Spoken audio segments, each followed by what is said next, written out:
alguma coisa. Nosso amigo Emmanuel nos pede considerar a necessidade de analisarmos com mais cuidado os problemas da reencarnação. Já vivemos muitas vezes, estamos com as pessoas certas para ajustarmos os nossos corações e solucionarmos os nossos problemas. Muita dificuldade psicológica, muito entrave do caminho vai desaparecendo, quando aceitamos tudo como nossas provações. Vemos, na atualidade, a explosão, não vamos dizer o nascimento de uma época nova, mas vemos uma explosão no campo do relacionamento familiar. Nenhum de nós escapa a isso, mesmo os que atravessamos as mais amplas de vida. Essa mudança nos está afetando a todos. Determinada jovem de 17 anos assume uma independência, um jovem de 18 anos pede certas concessões. Podem estar na condição que o texto lembra. A maior parte dos casos de loucura é provocada pelas vicissitudes que o homem não tem forças de suportar.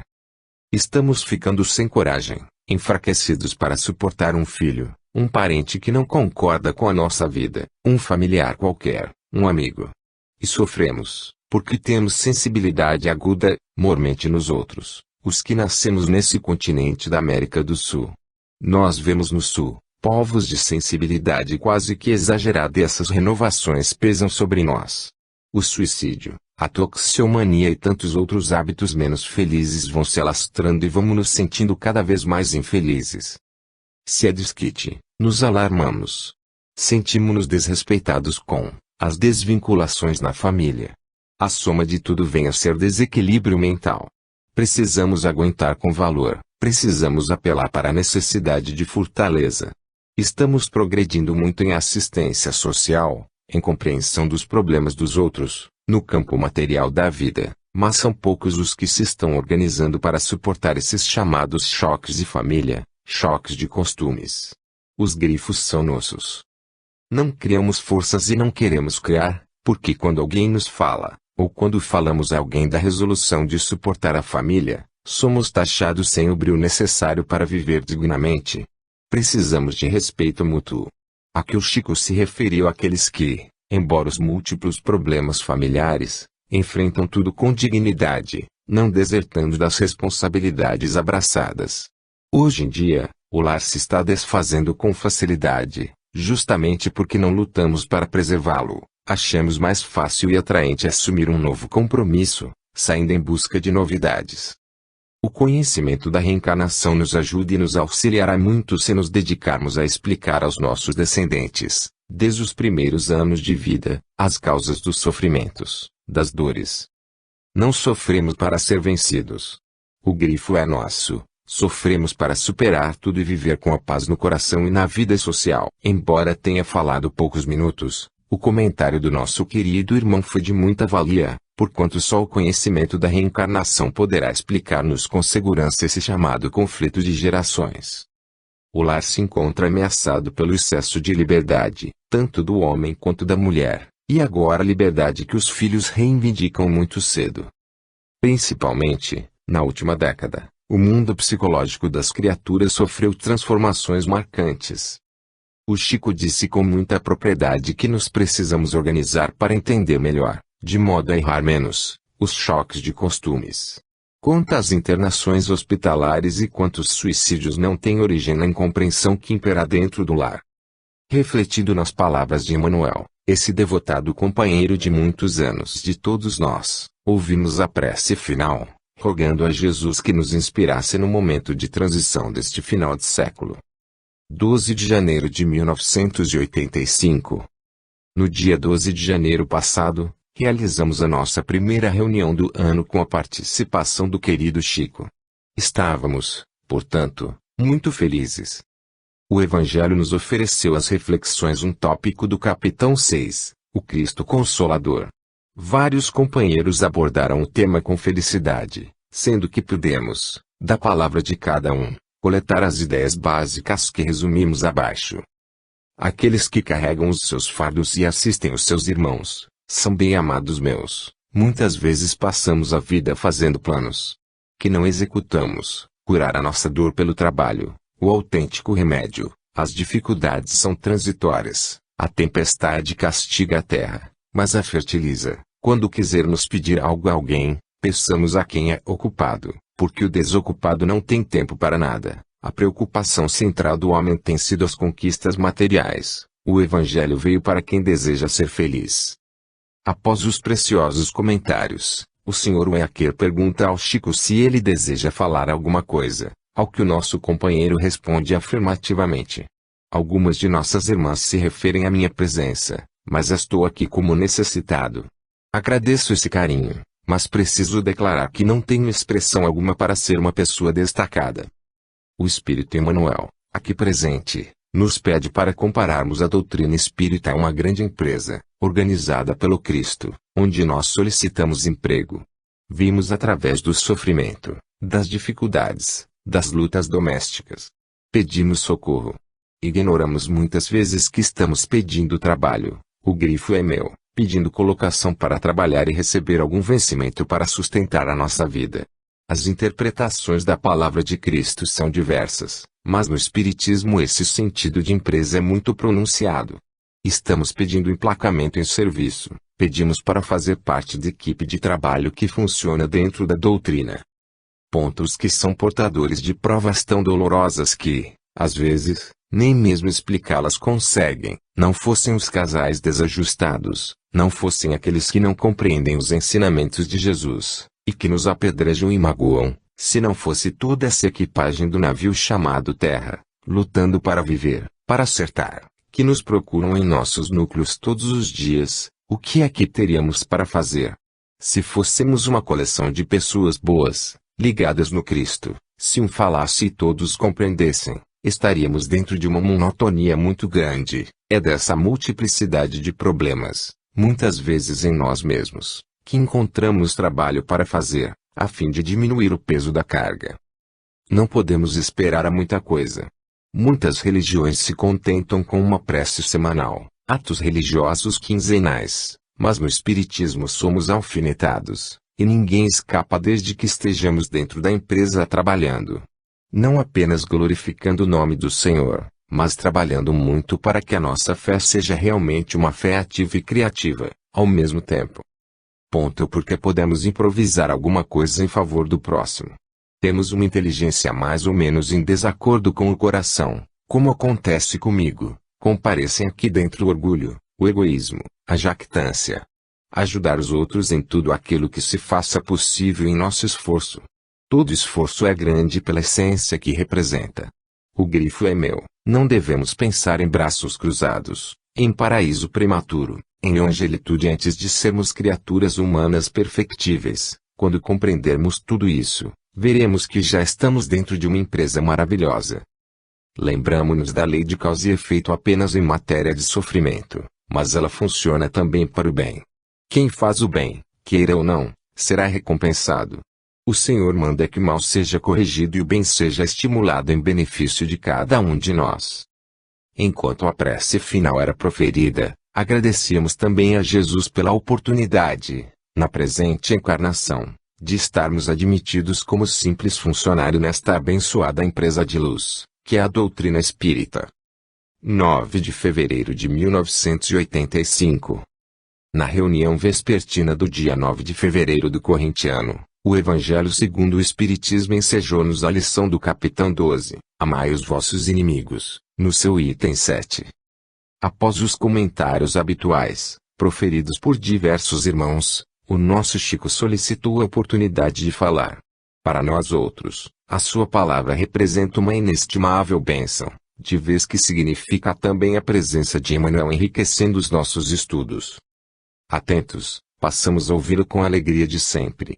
Apenas para lembrar um tópico de uma reunião em que estávamos presente.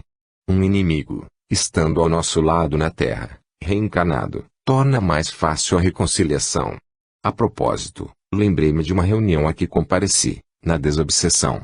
Um amigo que estava influenciado por um desafeto espiritual, quase cruel, se pudéssemos adjetivá-lo, acompanhou um diálogo desse espírito que tomou um médium e começou a informar ao doutrinador que não dissesse nada sobre o perdão. Não perdoaria. Havia sofrido muito com aquele homem. O doutrinador, com muita espontaneidade, disse, mas você não se lembra, meu irmão, do que Jesus Cristo nos ensinou no Evangelho. Eu li o Evangelho todo, conheço tudo muito bem, mas sofro no coração, na carne, os golpes desse homem de quem eu não quero e não posso me desvencilhar.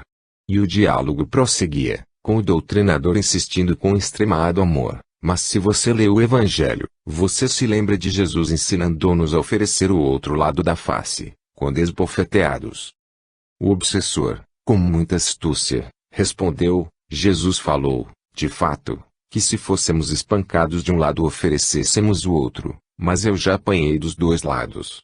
O doutrinador continuou recomendando o perdão, a humildade, a paciência, mas ficou a pergunta na pequena assembleia. O Senhor deixou esse caso omisso.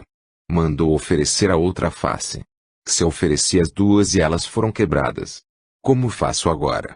Realmente, só com humildade, com amor, tolerando e renunciando, esquecendo-nos de nós mesmos, colocando o coração a serviço do bem para não termos tempos de procurar essas tricas nas letras do Evangelho, é que poderemos responder à indagação angustiante.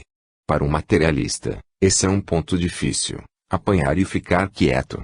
Só com muita oração mesmo, pedindo a Deus que nos fortaleça e esclareça, e que nos será possível dar a face até que o espancador se canse. O grifo é nosso, é um caso curioso, chega a ser quase cômico, mas é um problema que a pessoa pode nos trazer, mas eu apanhei dos dois lados, e agora, o que faço?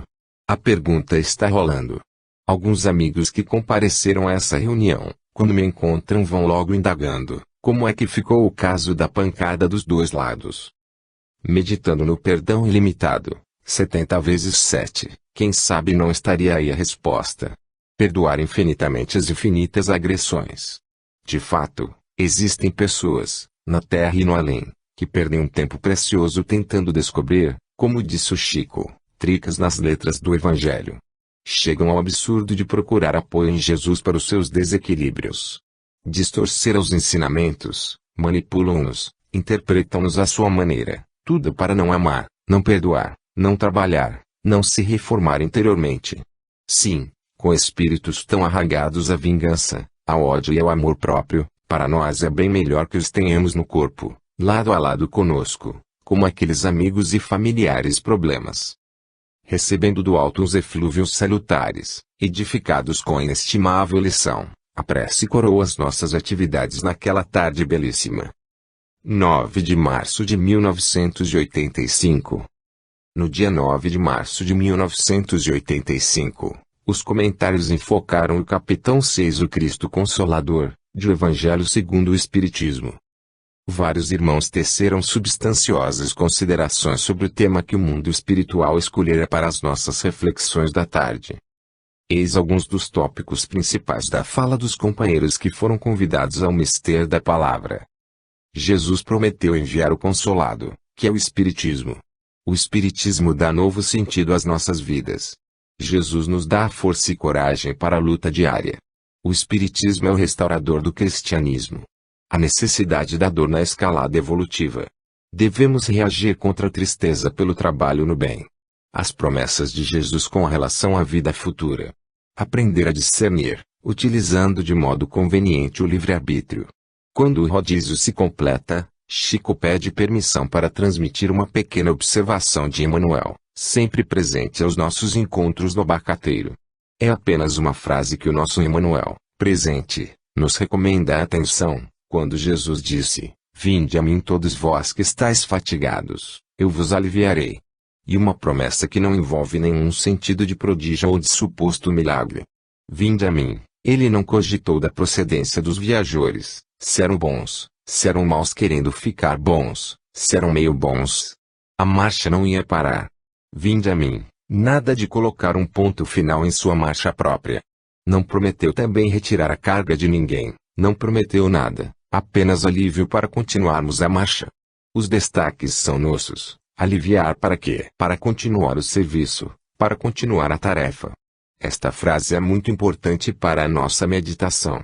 Vinde a mim, seja a nossa situação qual for, a de criaturas iniciantes no conhecimento do Evangelho, ou conhecendo muito, se já praticamos, ou não praticamos, a criatura deve se decidir a ir com Jesus. Ele prometeu apenas nos aliviar para continuarmos carregando o fardo que necessitamos em nosso próprio benefício. É só o que o nosso Emmanuel nos solicitou dizer. A lição, aclarada pela inspiração do benfeitor espiritual, nos fez sentir que os nossos fardos são as nossas benções, que não devemos renunciar a eles, que a caminhada deve ser feita com eles sobre os ombros. Pensemos nisto e não reclamemos tanto das dificuldades e das lutas. Vinde a mim, o convite divino está formulado. A decisão pertence a cada um de nós. Num sábado de 1985. Sempre temos muito o que aprender com Emmanuel, através de Chico Xavier. A cada sábado percebemos que os amigos que comparecem às reuniões no Abacateiro são outros, companheiros de outros estados, de cidades distantes. A cada semana, portanto, temos um público novo. De preferência, Emmanuel recomenda ao Chico um trecho do capítulo 5 Bem-aventurados os aflitos, do Evangelho segundo o Espiritismo. Explica-se por quê, excetuando-se alguns poucos que vêm ao Beraba para rever e abraçar o médium amigo, a grande maioria aqui é porta tangida pelo sofrimento.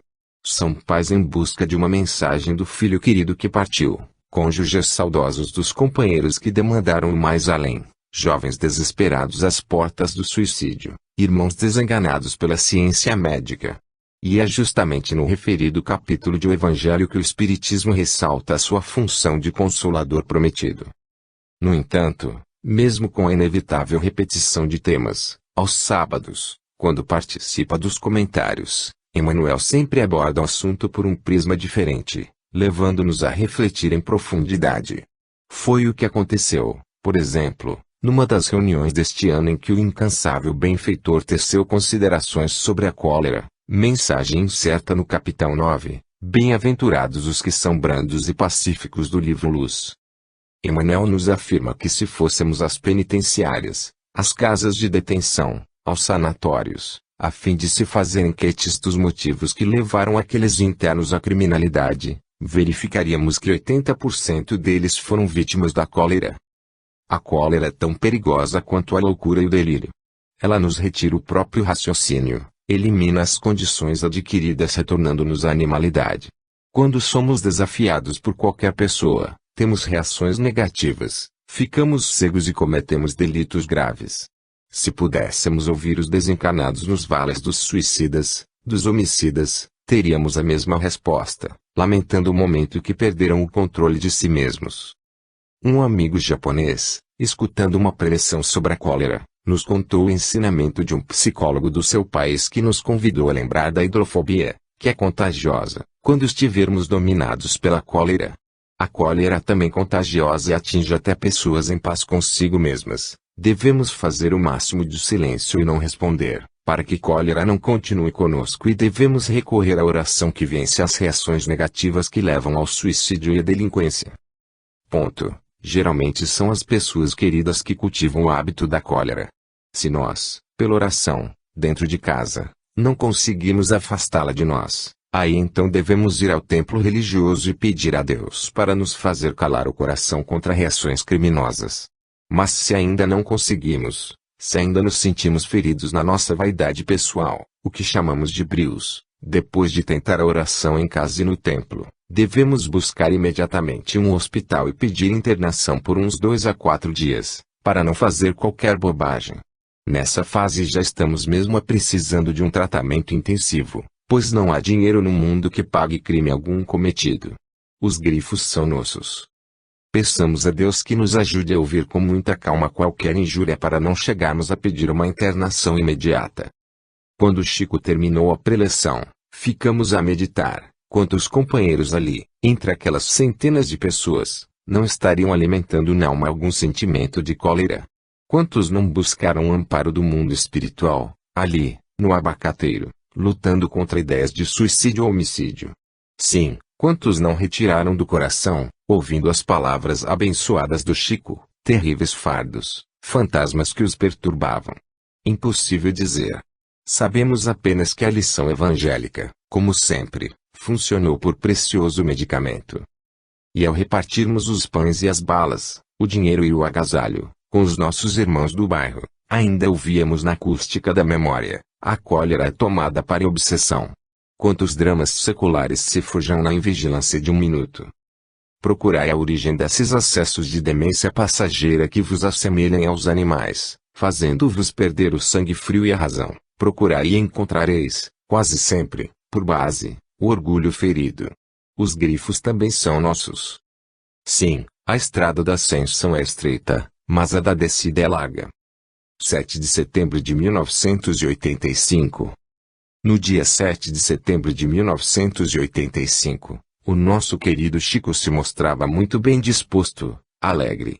Como sempre acontece, caravanas de várias cidades do Brasil se faziam presentes à nossa singela reunião. O Evangelho nos convida a meditar sobre o capitão 3, muito em mundos de expiações e de provas.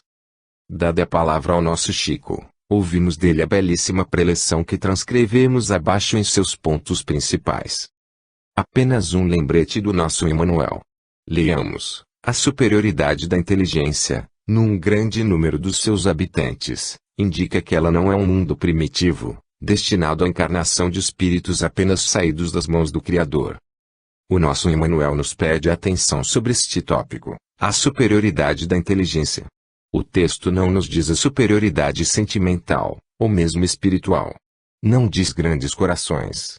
O texto diz superioridade da inteligência. E preciso discernir isto porque nós somos uma comunidade muito grande de espíritos misturados uns com os outros. As maiores cabeças nem sempre são aquelas capazes de nos guiar para o bem. Temos inteligências interessadas no conflito mundial, na formação de aparelhos e engenhos de destruição, que não são criados pelos grandes corações nem pelas almas grandes na bondade e no amor pelos semelhantes. São geralmente criados por homens e mulheres que se isolam da comunidade para estudar o melhor meio de destruir. Esses companheiros são grandes pela inteligência, mas pelo sentimento ainda são muito pequenos. Não compreendem a dor do próximo, não compreendem os irmãos em penúria. Se formos falar na doação disso ou daquilo em favor dos sofredores, no nosso país ou em outros, se formos conversar com esses gênios a respeito de uma renovação, eles nos julgam crianças. Se não riem no nosso rosto, é porque ainda têm a maneirosidade. Temos que suportar as grandes inteligências, o termo é mesmo suportar. São eles que nos levam à guerra. O chamado missa não foi formado pelo coração de mãe, de pai. São grandes inteligências. Se nos perguntarem se queremos a paz, ou a guerra, respondemos imediatamente que queremos a paz, alegria, não queremos atacar ninguém, queremos viver pela vontade de Deus, não queremos os tóxicos. Cada um põe o seu discernimento em ação e vamos observar que essas grandes inteligências não cresceram num mundo simples como o nosso, vieram de outras esferas, mas são carecedoras de amparo espiritual. Muitos voltam para os lugares de penúria, depois da desencarnação, por não saber aproveitar o laboratório, a faculdade de nível superior. Renascem depois com as doenças congênitas, com as mutilações que procedem do berço, para ver se essas inteligências acordam para o bem. Esses espíritos que chegam de planos adiantados pela inteligência, chegam até nós como grandes flagelos. Se uma dessas inteligências chegar, por exemplo, à cidade de Uberaba, a administração a louvará, haverá discursos. Mas vamos perguntar, que bem essas pessoas estão fazendo? Muitos estarão fazendo alguma coisa, é verdade, muitos auxiliam as instituições, mas na maioria das vezes essas criaturas do que nos merecem muito respeito e consideração, muitas vezes estão acompanhadas, querem saber qual é o melhor meio de destruir. Não é gente de grande coração que vem à Terra para nos auxiliar, eles servem ao mal, são grandes cérebros. Auxiliam, mas provocam milhares de mortos. Temos grandes generais, cientistas, professores, mulheres. A mulher é uma filha privilegiada por Deus, pelos dotes de inteligência e sensibilidade, mas a bomba atômica teve como colaboradora uma das maiores mulheres de grande inteligência. Em Hiroshima 70.000 pessoas foram mortas em 10 minutos. Alguém aprova isso? Ninguém, seja qual for a nação. Nós queremos a vida simples. O santarronismo não deve estar em nossas atitudes.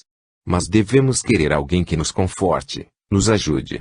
Podemos observar que a coletividade humana nesta hora do mundo está sendo basicamente tocada no coração. A inteligência quis um grande metrô em São Paulo, ele está pronto, No rio, ele está pronto. Mas as provações mais dolorosas que nos visitam agora são provações que nos atingem o cerne da alma. É a desintegração de núcleos preciosos, como sendo a família. Programas de televisão, grande realização da inteligência, mas às vezes observamos a intenção sutil do autor para a desintegração do lar, viciação dos mais jovens, dos corações que querem a vida simples. Não queremos ser santos, mas queremos viver uma vida de paz uns com os outros. E temos que procurar isto com os grandes corações.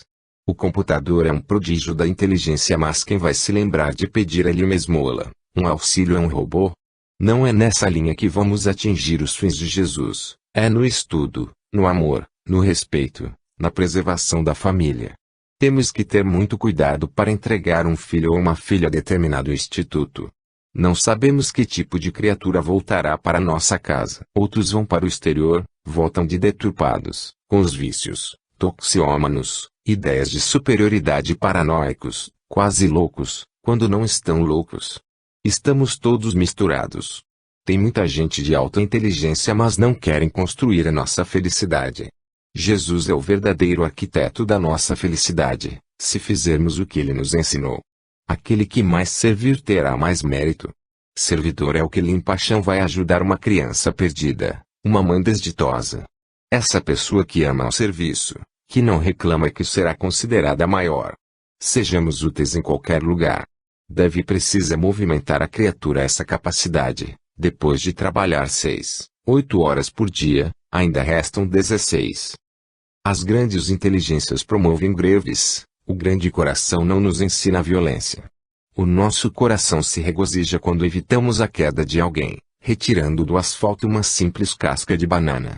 A grande inteligência acha que isso deve ser feito pelo gari. Ora, por que não podemos fazer? A alta inteligência quer reverência, homenagens, e depois entra para a sala de experiências para saber a melhor maneira de destruir. Com exceção daqueles que entram nos laboratórios para estudar a melhor maneira de produzir a vacina, essas altas inteligências, realmente altas. Mas talvez que 2/3 dessas inteligências nos guiem para o mal.